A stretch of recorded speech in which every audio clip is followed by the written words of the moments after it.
Good morning, everybody. Today we're going to go over the tools and everything that come with the 3-in-1 laser cleaner. We'll go over the different tips. For the welding nozzle, we'll go over which one's the cutting nozzle, and a little bit of that information. So, start off with, give you a set of Allen keys. It's kind of handy. They actually gave you a set that's on a ring. Better than just, a bunch of loose ones. However, I've got a couple sets in here that are nice ball-end, longer ones, so I didn't use these. However, they do give them to us, so that's always a perk. Then in this case here, this is going to be our spare lens. Or not our spare lens. This is going to be, for me, my welding lens. This is. You want to make sure we keep that cap on there at all times, because we don't want any dust or dirt getting on your lens. So that'll come into play in another video where we discuss how to swap out your lenses and go from cleaning to welding and cutting. Gave you a couple wrenches, looks like 5.5 millimeter, 7 millimeter, and then 8 and 10 millimeters. Phillips head screwdriver, 2 flathead screwdrivers. I might have only been supposed to have one and they dropped one. I'm not 100% sure. They also gave a small pair of needle nose pliers, but I must have put those in a location where I would remember where I put them because I can't find them. Gave you some tape for, I believe that's to help take the lenses out. I'm not going to lie, I haven't used it yet. Don't seem to have a problem. However, if you're really worried about it, reach out to your salesman, Pascal, and see if he's got any suggestions for you. So, and then you got this guy here. This is going to be what you put your welding tips in. We'll take this one out real quick. Oh, maybe. Yeah, and so what you got here is your base that'll screw onto the gun. You can undo this collar here. Pull it out. And then you've got your holes here that you can screw into the tip on your gun. Like I said, we'll go over that more in detail on another video. Then you actually put your collar back on now. It doesn't have to be out this whole time. Just makes it a little easier. So then you've got a scale here that is used for setting your different depths on the gauges. I haven't played too much with the different effects you get from being further in or out. I pretty much always run it at 0. I know on the cutting tip, you're supposed to run it at 0. As far as the different weldings, I'm not 100% sure. I've got to get a little bit more info on that, but we can always come back and do a little more in-depth information on choosing where to set on the scale at a later date. We'll put this back together real quick. Put that on. And so the way that I've been setting this is if you screw this down far enough, you'll start to see the tabs in there that lock it down. Now, whether or not I'm correct, I don't know, but I've gotten some pretty good cutting results. So I'll pull that out, and that line, I'll put it right at the top of one of these tips. Camera will focus here. There we go. You guys can kind of see right on that line, and then just kind of hold it there. You might have to try a few times to get it right. Sometimes they can be a little finicky. Looks like that time it locked right down. Sits on 0. And that ring here helps lock that in place. And, I can't pull this down, push it down. If I really try, I can get it to move a little bit. But we're not going to be putting that much effort on it. So that takes us into our different tips. So, okay, that's where these two boxes here come in. But also, on these tips, they've got markings on them. Might be hard to see. Here we go. So the one, it's got a ES 1.2. I'm not sure what all the different lettering means. However, I know that the 12 on this, or 1.2, that's going to refer to your size of wire that you're running. This is going to be for 1.2.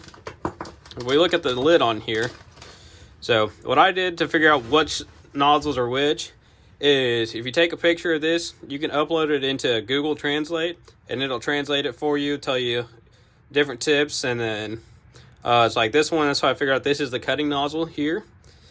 And so this is going to be that scale that we just showed you. Then you've got different tips here that require either different size wiring or no wire at all. So like this one here doesn't need wire feed with it. These other ones will. And really the differences that you're going to have is these two are going to be for the same application. I believe they're going to be more like a butt joint style. So your 2 pieces flat and you're just going to go right down the middle of them. So your one on the left here is going to be for 0.8 millimeters, 1.0 millimeters, or 1.2 millimeter wire. The next one over is the same styling, but it's for 1.6 millimeter wire. Then on your next tip over, It's going to be fairly similar, but it's more prong shaped. It's going to be for that 0.8, 1.0, or 1.2 millimeter wires. Then the end one, kind of crazy looking, and it's the same, you know, the 0.8, 1.0, 1.2. The other side's still that crazy look to it, with the 1.6. So this one doesn't require wire, so if you got a couple soft materials, or you're just kind of trying to melt the metal together and you're not actually trying to fill a gap, fill a void, anything like that, that's where this guy would come in handy. So you've got your cutting tip here.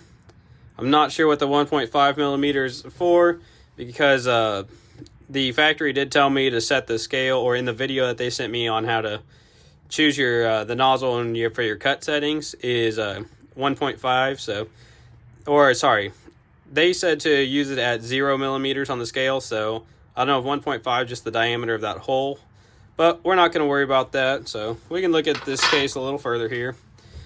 So this guy over here, kind of neat looking guy, that is going to be your cutting nozzle.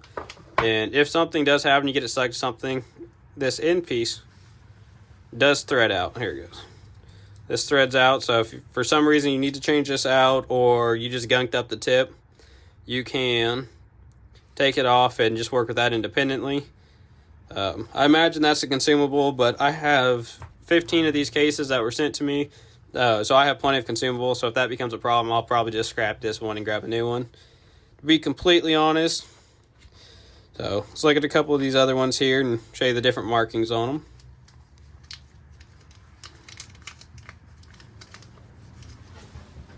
Grab a utility knife real quick. Maybe. There it is.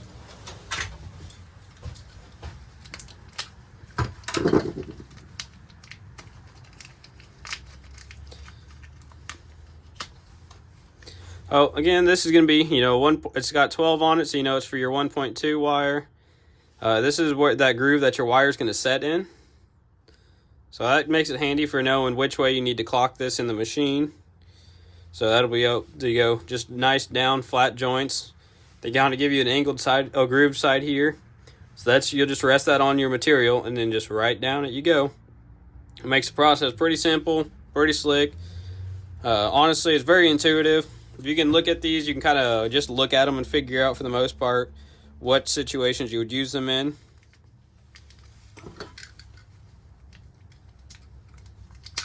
Looks like I probably about need to change that blade out.